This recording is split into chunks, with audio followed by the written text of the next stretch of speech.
the premier community college in New Jersey and one of the finest community colleges in the nation.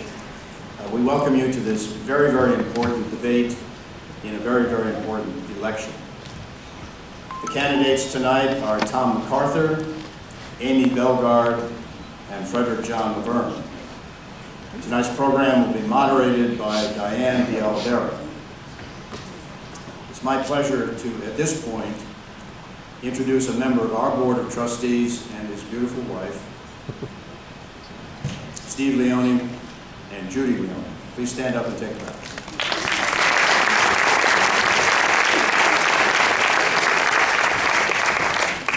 Please also welcome our two signers tonight, Peg Jakowski to my right and Melissa Jenkins in the front row, who will be taking over shortly.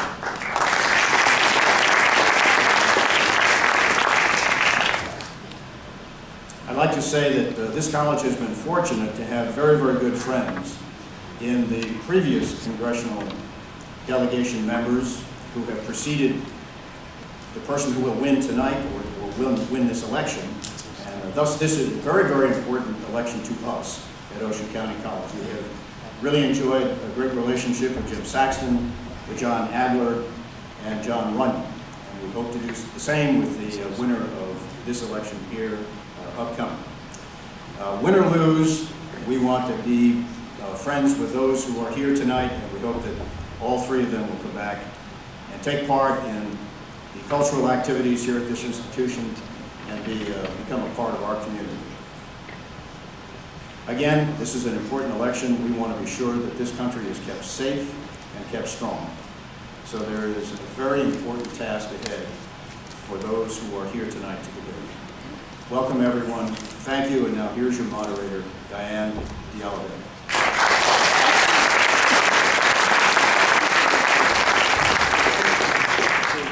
Thank you, Dr. Larson. Good evening and welcome, everybody. Voters will make a difference in this midterm election. New Jersey's 3rd congressional district is a battleground district. It's being watched nationally. And without Republican John Runyon seeking a 3rd term, none of the 3 candidates tonight has the advantage of being an incumbent. It's considered a toss-up between Republicans and Democrats. But with President Obama's approval rating slipping, the Republicans have a slight advantage. And it remains to be seen what impact a third-party candidate will have, if any. Tom MacArthur is the Republican candidate, a self-made businessman who started out as an insurance adjuster after graduating from Hofstra University, the married father of 3, served as mayor and councilman in Randolph, Morris County, and has owned a home in Barnegat Light for several years. Frederick John Laverne is representing the Democratic Republican Organization of New Jersey.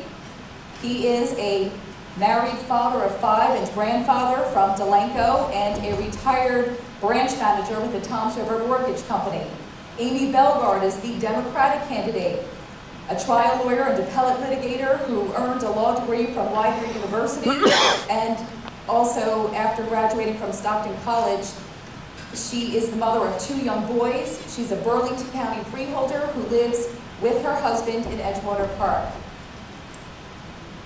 Questions tonight will come from our audience, Ocean County College students, the Town Square media respondents via email and text messages. A coin toss has determined the order each candidate will be asked questions. Each candidate will have exactly 2 minutes to answer each question, followed by a 1-minute optional rebuttal from opposing candidates and a 30-second optional follow-up if necessary. The same rules apply to the direct question segment. Each candidate will be given a chance to ask 2 questions directly to each opponent. We will begin with our opening statements. Each candidate will get a brief 1-minute opening. So I'd like to bring out the candidates. Mr. MacArthur.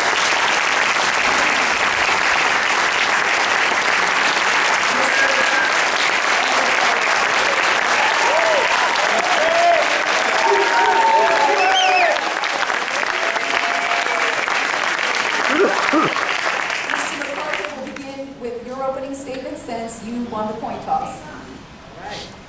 Thank you.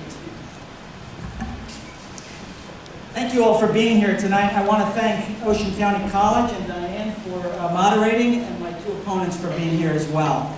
I have lived the American dream, from middle-class roots where I learned the value of hard work, to running a small New Jersey company as we grew across the United States, creating thousands of good-paying American jobs. And I'm afraid that that dream is getting harder to attain because we're going in the wrong direction. And if ever we needed somebody in Washington with real-world experience, it's now. A decade ago, my wife and I started a charitable organization to share our blessings. We've been able to help wounded warriors, people with disabilities around the world, and Sandy victims here at home. And now I want to represent you in Washington to solve real problems and stop the finger pointing that goes on in Washington. That's why I'm running. I'm looking forward tonight to a spirited and I hope a substantive debate. Thank you. Mr. LeBron.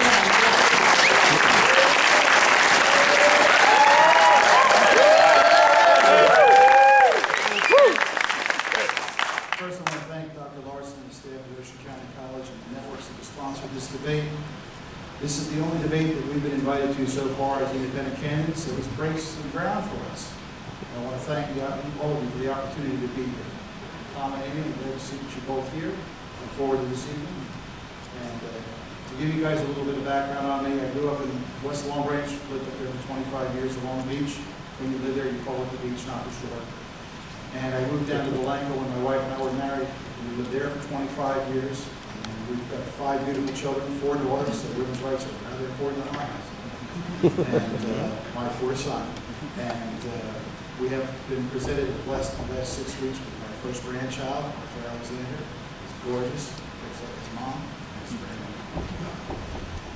Why I'm here tonight, and I'm going to say this briefly, it's the same reason you're here. I'm engaged in the process. I'm sorry. I'm engaged in the process here in the district, aware of the issues that we're facing, and it's important to each of you, as it's important to me, that we address these issues in Washington. For too long, we've been dealing with a two-party gridlock. Not the responsibility of the individual candidate so much as the leadership. And until we can break that pattern, we're not going to move any further forward. So our organization has taken a step that selected specific seats around the state of New Jersey where we felt we could have the greatest impact and the greatest positive influence. Several of my running mates are actually here tonight to observe the debate.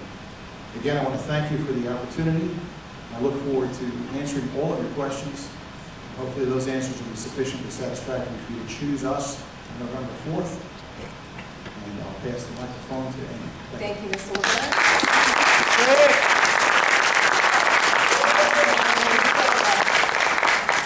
Well, good evening, everybody. Thank you so much for joining us this evening. Thank you to the college, Diane for moderating, and thank you to Tom Mongelli as well. It's a great pleasure to be here with you this evening. Thank you also to both of my opponents for being part of this democratic process. So, my name is Amy Belgard. I grew up in South Jersey, and I currently live in Edgewater Park, which is in Burlington County, right along the Delaware River, with my husband Bill and my 2 young boys, Liam and Tommy. They're 9 and 12. My husband's a small business owner there, and my path here is a little bit different than most people. You heard earlier that I'm an attorney, but that's not what brought me here. It's really my years of involvement in my community from a very young age. Along the way, though, my path was changed a little bit when I lost both of my parents to cancer. My mom was diagnosed with breast cancer when I was just 9 years old, wasn't supposed to live a year, but survived for 20 more. And my father was diagnosed with stomach cancer the day after I bought my wedding dress. He had been a Vietnam veteran and exposed to Agent Orange and survived long enough to walk me down the aisle. But I'm one of those people that believes in taking your life experiences and putting them to good use for other people. So I got very involved with the American Cancer Society, and one of the roles I held with the Cancer Society was as New Jersey State Lead Ambassador, where I would lead groups of volunteers from all over New Jersey down to Washington or to Trenton to meet with our legislators. And after years of doing that, I decided that I was tired of asking other people to make the right decisions and decided to step up myself. So served first in Edgewater Park and now as a Burlington County freeholder. And I'm really proud of my work as a freeholder, where I've been able to work across party lines. to actually serve our community. And I think that's what we need more of in Washington, D.C. People ask me all the time, why are you running? And it's because Washington is broken. We need a voice for our neighbors and our community in Washington, D.C., and that's exactly what I intend to be. We need to put priorities back in order again. So, Ms. Gilbert, I'm going to have to ask you to wrap up your opening. Right. And I look forward to do that in Washington. Thank you.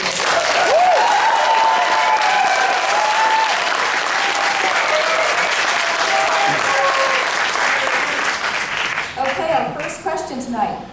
A report by New Jersey Policy Perspective notes the long-term unemployment crisis is a national problem, but found every other state except Florida fared better than New Jersey. What would you do to help solve the long-term unemployment crisis? How would you produce enough jobs for the long-term unemployed? Mr. MacArthur? Well, this is the number one question in my view that's facing our country today, is the tens of millions of people that are either unemployed or underemployed or stuck in part-time jobs. And I believe that the federal government can and should have a role in and can do some immediate, specific, and concrete things. I've prepared a jobs plan. It's on my website where I've laid out a comprehensive view, industry by industry, of what the federal government can do to stimulate job activity. And I think that is the key. Of the three of us on this platform, I'm the only one that's actually had the experience of creating jobs. Hundreds and then thousands of jobs.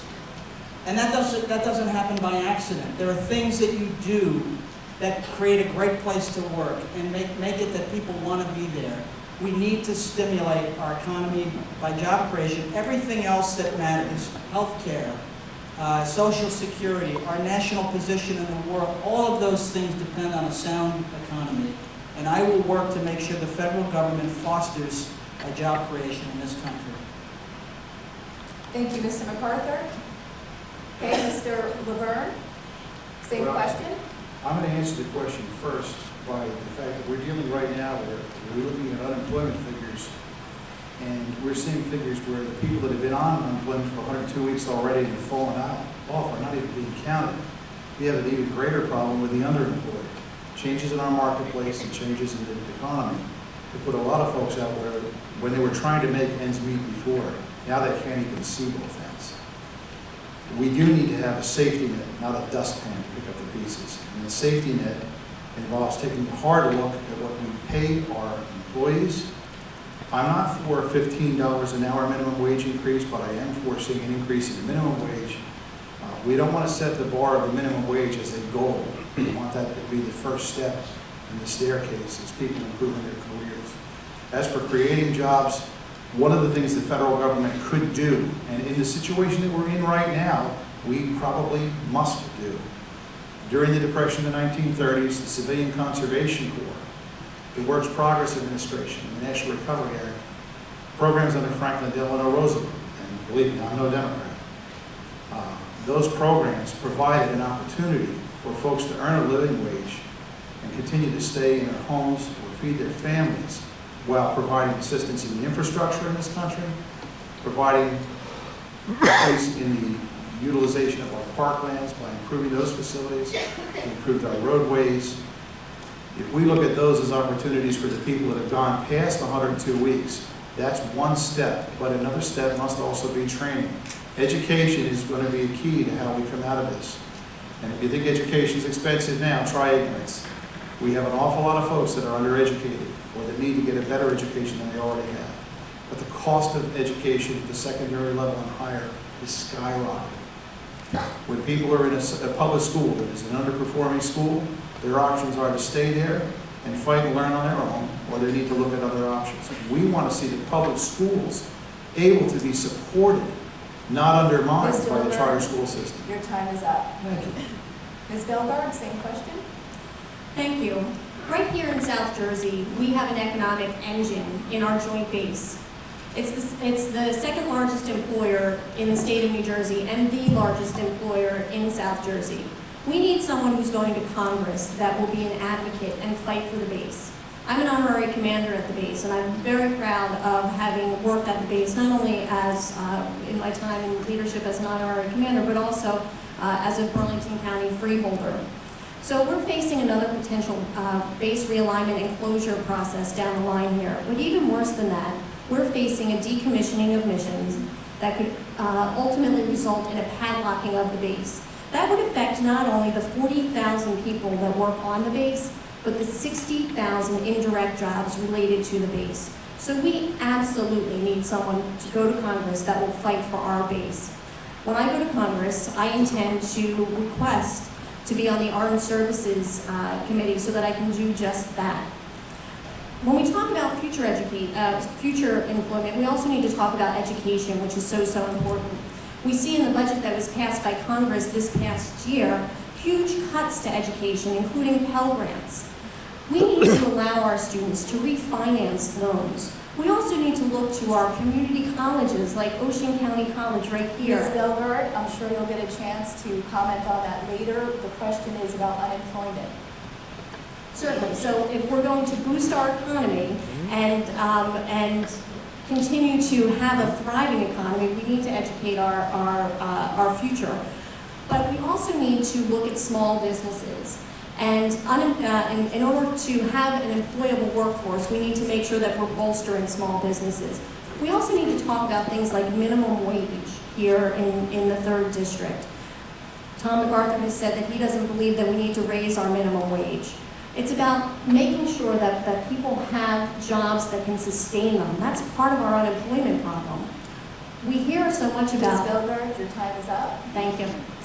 Mr. MacArthur, you have a 1-minute rebuttal. Thank you. What I'm hearing is very general ideas and sort of a hope-so strategy. Maybe if we do this or that, things will get better. I think we need to be more specific than that. For example, in infrastructure, we need a stable, dedicated source of funding in order to stimulate infrastructure projects. Our veterans, which are the highest group of unemployed in this state, we need to reinstate the Returning Heroes Jobs Credit, which Congress shamefully allowed to lapse.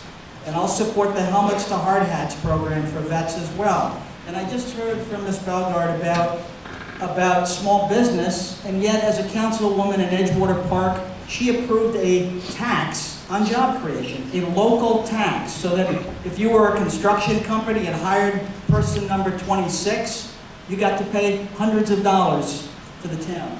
When you hired the next person, you got to pay hundreds more. That doesn't stimulate the economy. That's a drain on small business. Thank you, Mr.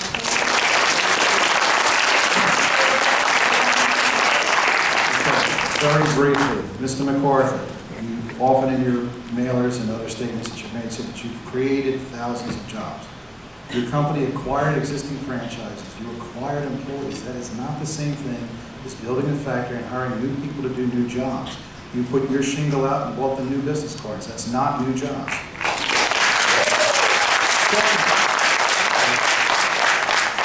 I do agree somewhat with you on the minimum wage, but only on one basis. Again, it shouldn't be anything more than a stepping stone. It's a starting job. It should not be something you aspire to live on. You need to work your way up and do what you can. I worked 3 jobs while I was in college because I had to, and a lot of folks do. The problem is there aren't a lot of jobs out there.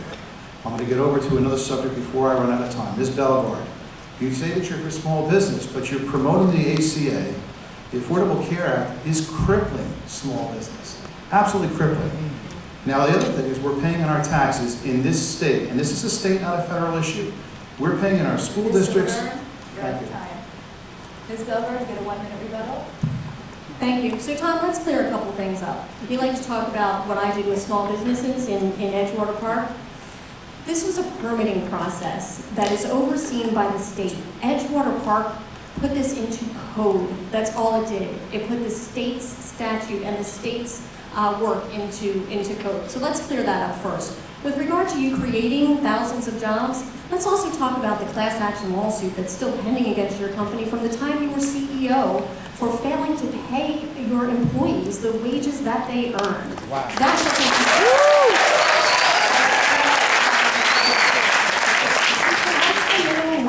If we were to increase the minimum wage in this country, it would add $4.3 billion to Social Security.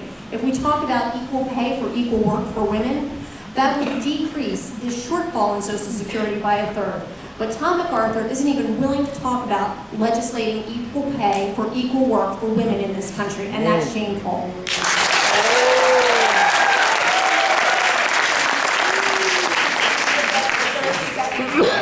Mr. MacArthur? Yes, I don't think my opponents know very much about job creation because we grew by establishing offices across the country. And then after years of doing that and building a great company, we did make some acquisitions because people want to be part of a great company.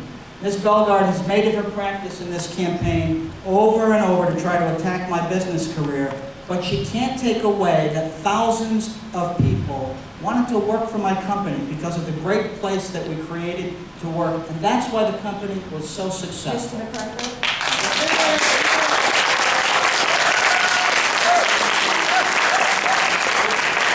Mr. MacArthur, 30 seconds. Ms. Bellegarde brought some excellent points up, but I want to point something out over Social Security that she mentioned. Right now, we can make Social Security solvent with the stroke of a pen. We have a cap on the dollars that are taxed in our earnings at $117,000. So if somebody makes $33,000 a year, they pay a certain percentage of their earnings for Social Security. If somebody makes $150,000 a year, $33,000 more than $117,000, that's how much their Social Security taxes are discounted. If they make $10 million, they pay the same Social Security tax as somebody who makes $117,000. We want to put the solvency back in tax law. Mr. Bellegarde, 30 seconds. Tom, they may have a different definition of success in Randolph, where you're from, but down here in South Jersey and the Jersey Shore region, we don't count success as shortchanging the people that work for us.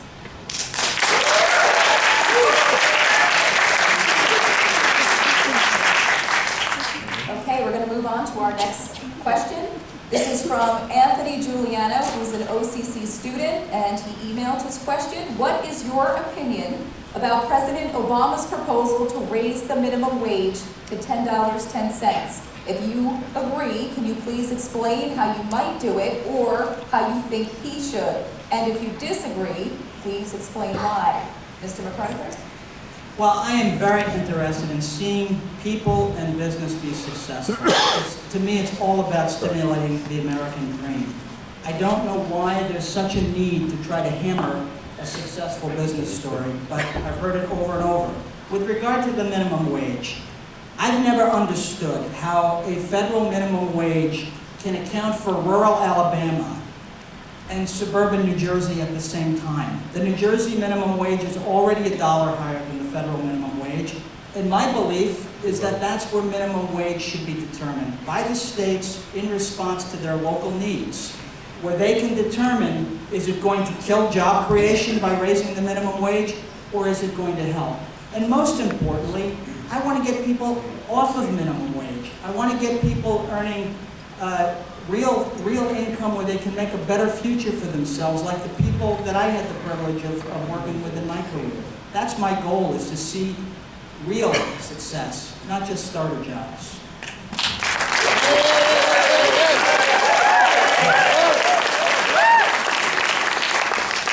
Mr. Laverne, same question. This may be one of the few times that I'm going to agree with Mr. MacArthur tonight. I believe that the minimum wage is a state-by-state issue because state economies vary widely around the United States. Cost of living varies widely. If we're going to focus so hard about raising the wages, why don't we focus a little harder on lowering the cost of living? And the way that you do that is to address the taxation issue. Property taxes, sales taxes that are supporting these other expenses that are done around the states. Every time your community spends money, they're using a bond process in this state where we pay a VIG to bond attorneys for essentially pressing print on a printer and producing a boilerplate document. That can be up to 10%. The #1 bond attorney in this state in the first 6 months of this year earned over $250 million in fees for effectively producing 4 bond documents. If you don't find that unconscionable, I do. If you're going to create a better quality of living, you can't just continue to raise the minimum wage. You have to lower the cost of living. And setting the minimum wage as the standard, as a goal to aspire to, I don't think I've ever actually worked at a job that paid the minimum wage. I've worked many jobs. At one point in time in college, I had 3 full-time jobs and a part-time job, all while going to school with a full-time schedule. Why? Because that's what it took to pay the bills and to stay in that school. You have to be willing to work for yourself and for others. Now, there are not a lot of opportunities out there. We do have a high cost of unemployment, or a high level of unemployment right now, largely due to how crippled this economy has become. But it's crippled by the taxation. Small businesses being crushed by the Affordable Care Act and by the taxation that we're overpaying. Every time a fire district has to buy a fire truck, a school board decides that they're going to put in a track or a building. There's an example in this district of $19.2 million for solar panels that were $900,000 worth of panels. Lacey Township paid $20 on the dollar. Let's just cut off this. It's still on. Okay, there we go, that's better. Paid $20 on the dollar. Your time is up.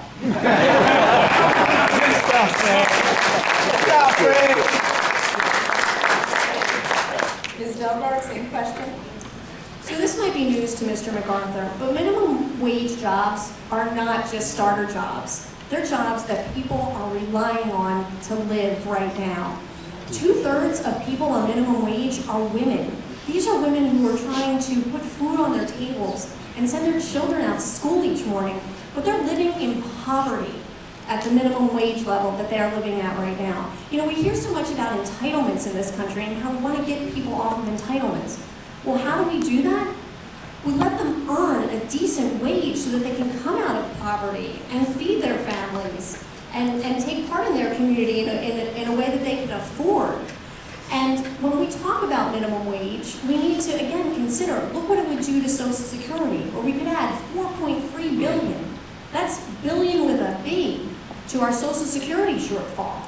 So yes, we absolutely need to talk about minimum wage. It's long overdue in this country, and we've got a Congress that's so divided and unwilling to do that, that it's crippling us and hurting us when it could be boosting our economy.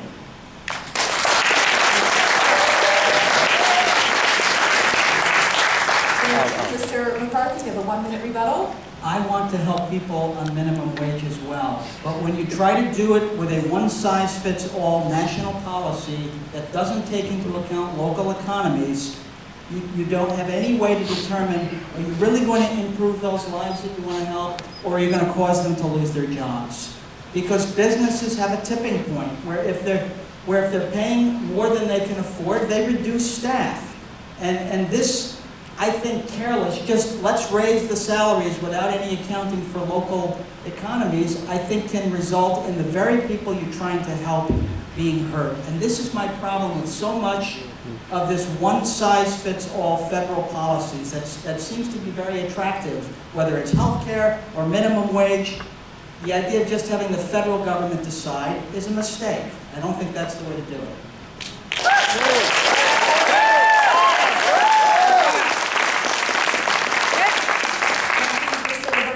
Good answer.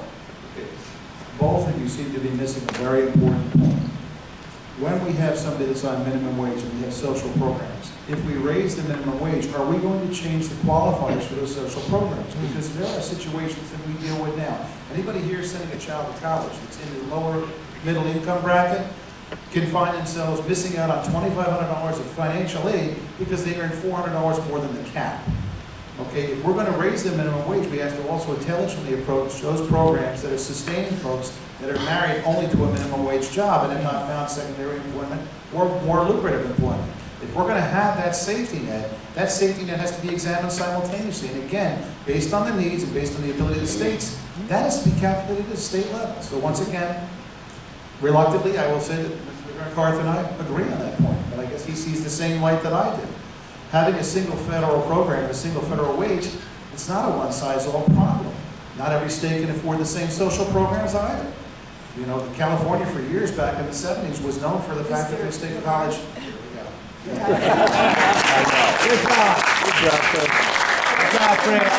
candidates, they can see the clock as well. Ms. Delgard, you have a 1-minute rebuttal. Thank you.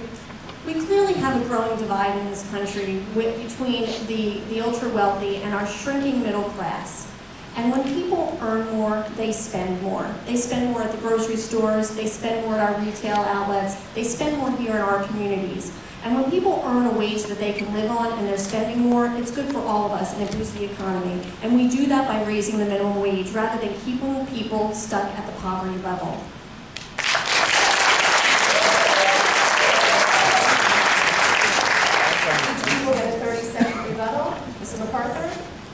this issue comes down to, again, we need people in Washington with real-world experience, not just an ideology, real-world experience that knows what works and what doesn't work, and not people that'll go and just add to the noise and the finger-pointing in Washington. I have job creation experience, real experience, not just ideas.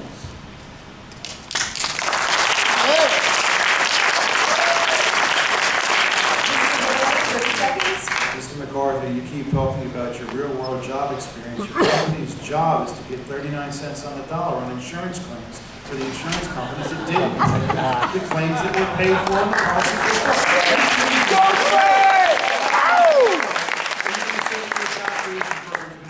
were a benefit to Washington. Now, I am going to say again, Amy, you're right about raising the minimum wage so that we'll have more income on the Social Security side, but you can fix that by removing the cap. You'll get the benefit that you want, but if we remove the Ms. cap, Wilburn? we've got it covered. Right answer, Fred. Ms. Bilburn, 30 I'm seconds. fine, thank you. Okay, we're going to move on to our next question. This is from John O'Rourke of Brick Township, an email. What are redeeming features about the present federal income tax system that are preventing you from endorsing H.R. 25, the Fair Tax Act of 2013, which is a national consumption tax that would eliminate all federal taxes on income and investment and end the IRS as we know it? Mr. MacArthur? I want to add one thing. I think it's insulting to say that thousands of middle-class people that are doing their job Mr. are doing MacArthur, something wrong. we're sticking to the issue. Income tax. I do believe our taxes need to be reformed. They need to be simplified, they need to be flatter, and they need to be lower. Because I believe money in your hands and my hands can be used much more effectively than in a government bureaucrat's hands. And so I will work with people in both parties to try to come up with common sense tax reforms. I'll give you one right off the bat. As we sit here tonight, U.S. companies with foreign earnings have up to $4 trillion sitting overseas. They don't bring it home because it'll get taxed for a second time. And we have a need for a stable, dedicated source of funding for infrastructure. I say, reform tax code, let companies bring it back, and if they invested in infrastructure or training and development or research and development, then we don't tax it. We let that money do work that can benefit everyone in this country.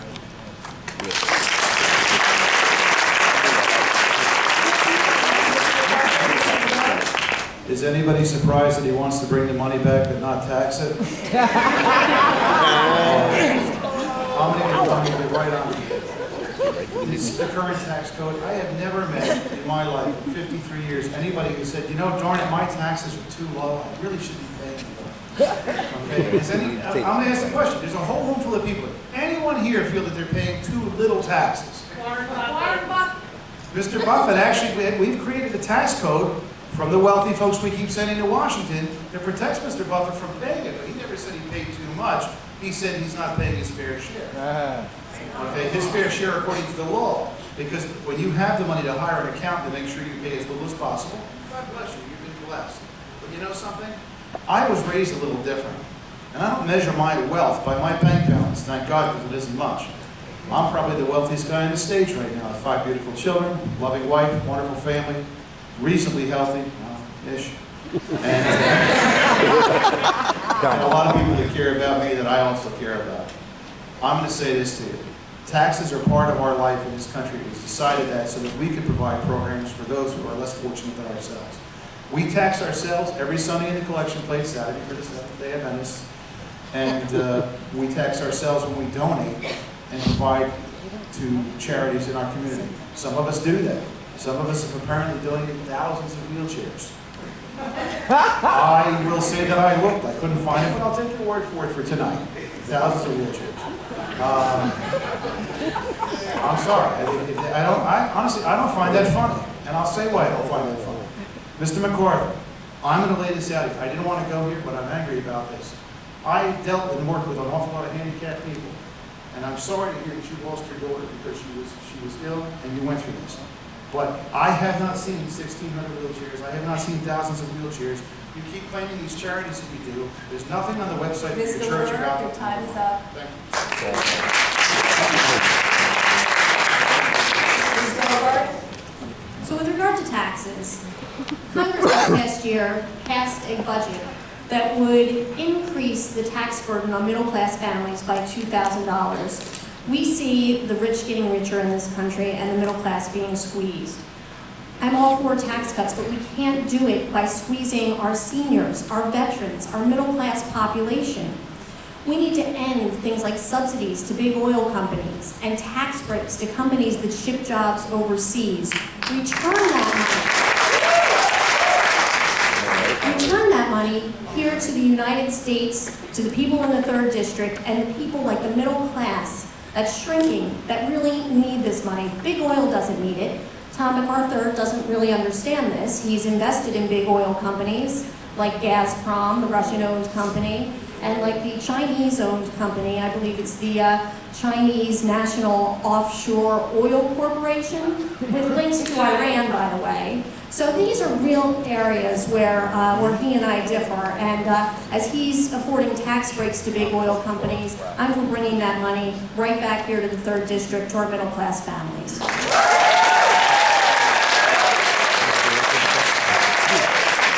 Mr. MacArthur, a 1-minute rebuttal. How about the fair tax? They didn't say anything about the fair tax. That was the question. Yes, it has. It'll start right now. Local taxes are the first things that we pay. And my opponent, Ms. Bellegarde, voted to exceed the state property tax cap. It was one of her first votes in Edgewater Park. She raised taxes 19% while she was on council. She raised over 100 fees, and she raised the jobs tax I've already mentioned. If that's her view of taxation locally, I have no idea what she'll do in Washington, but it won't be good. It won't be good. And this nonsense about oil companies, Ms. Bellegarde, look at your own personal financial disclosure. You have mutual funds that have investments in those same countries. And what are you saying? That when people in the audience buy oil or gas at Lukoil, that they're anti-American? It's a ridiculous statement. And Mr. LeBron, your comments about my foundation are an insult to me and my wife, who runs that foundation and who's done some really fine work. Just an insult.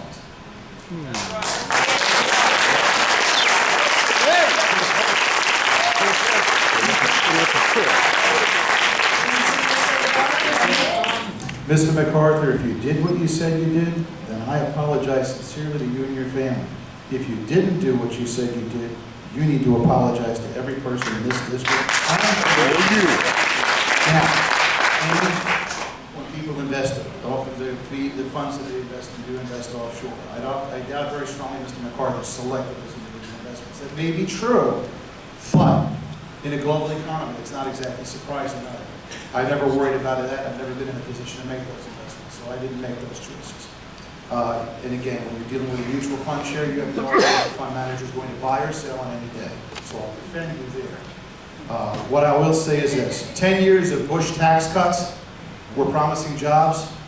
Anybody see them? Me neither. No. Okay, not a one. Now, I'm not saying that those Bush tax cuts need to come back, but we're talking about bringing money back from overseas and not taxing it. How many municipalities keep telling businesses, come on in, we won't give you any taxes, we'll give you the abatement, it's 10 years. And in year 10 years plus Mr. one day, Lurk. they're gone. Right. Mr. 1 minute. So let's just clear a couple things up here.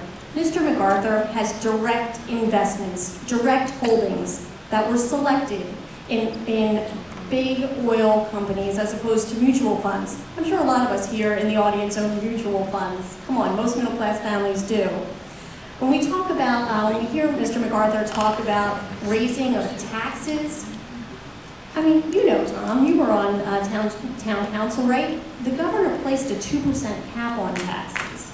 The math just doesn't add up, Tom. And the budget that you'd like to refer to was actually a budget that I voted against. I voted against my Democratic colleagues because I thought it was the right thing to do in Edgewater Park. So your math's a little funny.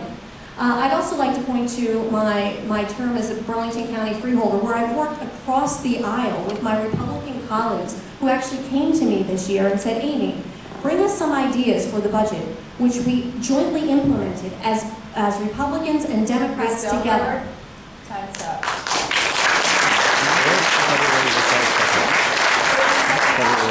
Mr. MacArthur? You voted to exceed the cap before the governor reduced it to 2%. That was back when it was higher.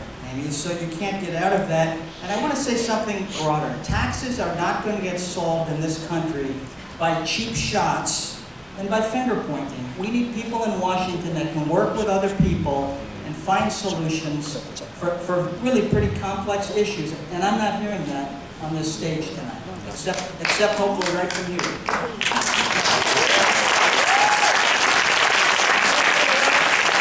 Listen closely, Tom. 10% vig on every bond that's done is a way to reduce the tax liability to the people in here. We get rid of that. The state bonding authority charging a set fee for bond and not paying it to the folks that donate huge amounts of money to the party organizations to keep that law in place would solve that problem.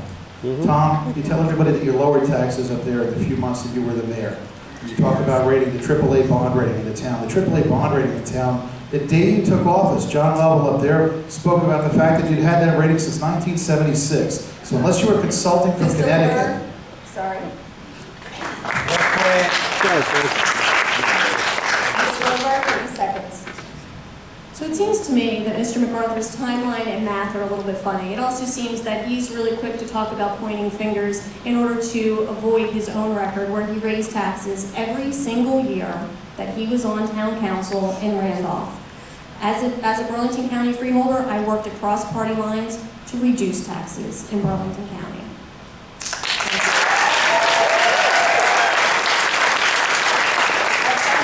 Before we go to direct candidate questions, the gap between rich and poor continues widening. Many feel there is no middle class. What would you do to prevent that gap from widening? There is only one way, and that's to create opportunity.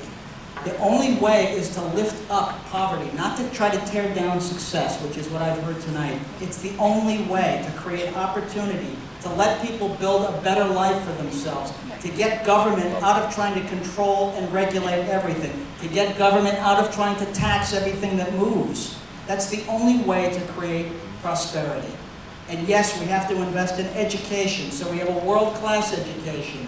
We should be allowing students lower interest rates, refinancing of loans, tax credits for loans, investment in vocational schools. All of these things can create opportunity for people. This needs to become the opportunity society once again, and that's the shame of it today. It's turning into government, one size fits all, tries to control how you buy health care, tries to control so many decisions, and it's a recipe for failure. We need to get back to creating opportunity. That's what's going to help the lower and the aspiring and the middle class.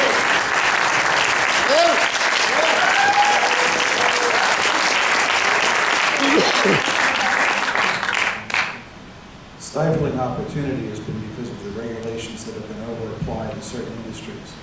But at the same time, especially in this community, we have certain regulations that were put in place to protect our environment. And right now, there are certain folks in this state government that would like very much to pull the teeth from the comprehensive management plan, and that would supposedly provide more jobs, while basically destroying our local environment.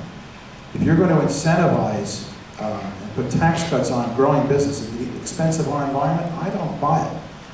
As far as education is concerned, again, if you think education is expensive, try ignorance.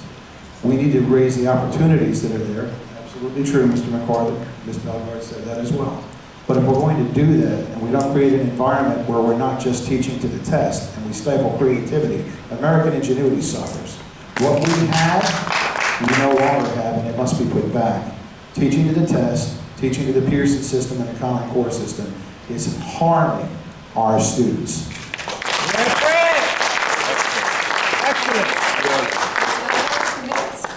In order to strengthen our middle class, we absolutely need to bolster our economy. That means boosting up small businesses. That means making sure that small businesses have loans available to them, access to capital, reducing the tax burden on small businesses. You know, one of the things I've talked about on the campaign trail is allowing small businesses a double credit on their taxes for their startup costs. We have a very innovative and entrepreneurial country here and district of people here. We need to encourage that. And how we do that is by incentivizing people to start small businesses and to grow their small businesses. We also need to talk about investing in our infrastructure and things like green infrastructure and things that will put more people back to work. I also think it's about education. As I mentioned before, I believe that we need to allow students to refinance their loans just like they do their homes. There was a story I learned on the campaign of a young man who went to medical school and ended up getting a job in New York, but because he was so encumbered by his loans, he couldn't afford a place to lease in New York City because he was so encumbered by his loans. When I graduated, my loans amounted to about a car. These days, kids are coming out of school with loans that amount to a house or so, and that's stifling to us and to the middle class here in the 3rd District.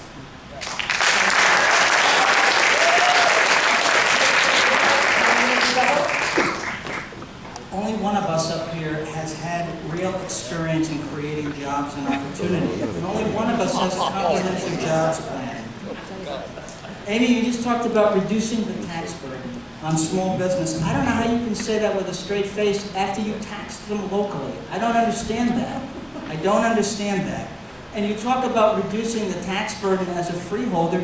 You voted for a $5 million tax increase that the Republicans overruled you on. If it was up to you, taxes would have gone up $5 million, further hammering the middle class. That's not creating opportunity. That's a typical tax and spend, government-controlled approach to life, and it's the wrong answer.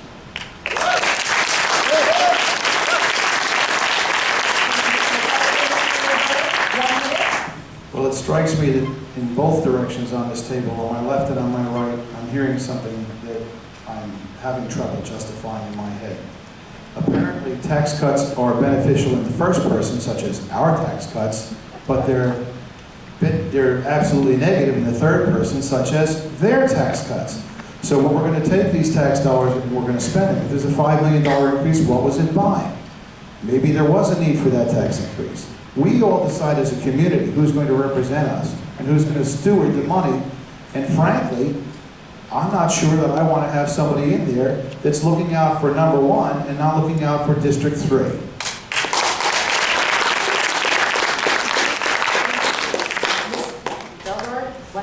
Well, Tom, you're once again distorting the truth. I don't know how I could have proposed the increase that you suggest in Burlington County with my Republican colleagues in the majority on that freeholder board. So it's pretty ludicrous. As for the claims you make about Edgewater Park, let me just explain it to you again, Tom. This is a state code relating to permitting that was codified by Edgewater Park. We merely took a state code and we put it into the Edgewater Park Municipal Code. Pretty plain and simple, Tom. 30 seconds, Mr. MacArthur. I was a councilman and a mayor too. We didn't have a state code that required us to increase taxes on local business. When you were a construction company and hired person 26, state didn't require my town to add a tax to that. I didn't add a tax, Tom. That's Yes, what you don't understand. I think this is my response, and yes, you did. $292, Amy, to be exact, for every employee over 25 that got hired by a local construction company. $292 existed in your town, didn't exist in my Mr. town. MacArthur, your time is up. Mr. Laverne, 30 seconds. All right, I'm not seeking a laugh here, but I just keep hearing the Punch and Judy show. Guys, I'm going to bring something up here. We got 1%. 1% is the number of persons that live in Randolph that Tom represented as related to the population of this district.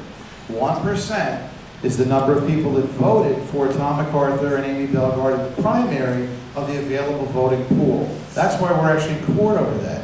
I'm not knocking them. This has to do with the leadership in the Democratic and Republican Party. They couldn't generate enough excitement to get people out and vote. In this state, 50% of the voters are Mr. independent. Laverne. Ms. Bellegarde, 30 seconds. I'm good, thank you. Okay, we've reached the direct question segment now. Mr. MacArthur, you can ask 2 questions of each of your opponents, or the same opponent. You have, go ahead and ask your question first. So it's 2 questions in total. Correct. Okay. Ms. Belkert, when you ran for freeholder, you were on TV quite prominently saying that you were going to take no salary. And when you were elected freeholder, you changed your mind, and you took a salary after promising not to. And I'd like to understand why you thought that that was an appropriate thing to do. Well, Tom, you're distorting the facts again. Let me clear it up. I ran in 2010 and did not get elected in 2010. So any statements I made in 2010, I was not elected. I ran again in 2012 and did get elected.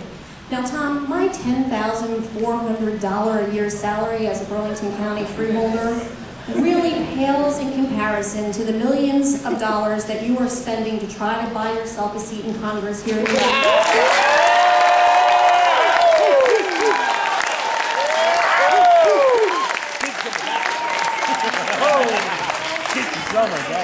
To the millions of dollars you made as a disaster profiteer, profiting off of other people's perils in the insurance industry, Tom.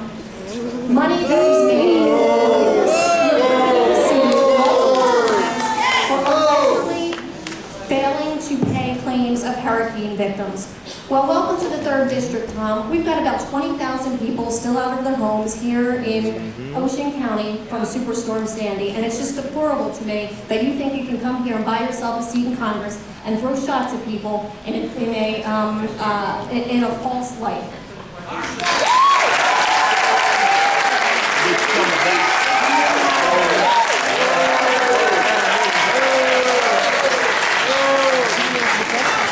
Mr. MacArthur, 1 minute. Is this a 1 minute to respond? You have a 1 minute Well, response. terrific, because Amy, my promises don't have a shelf life. They don't have an expiration date. I guess yours do. And I think this is going to roll out of the fact that you broke the rule. Secondly, disaster profiteer is a phrase that you seem to be liking these days. I find that so hypocritical. You've taken 3 lawsuits out of more than $1 million that my company handled during my tenure, 3 lawsuits, and tried to make that into something that it isn't, that were settled without finding a fault and were dismissed. And you, for 17 years, Amy, 17 years made your living being paid by insurance companies to represent their insured.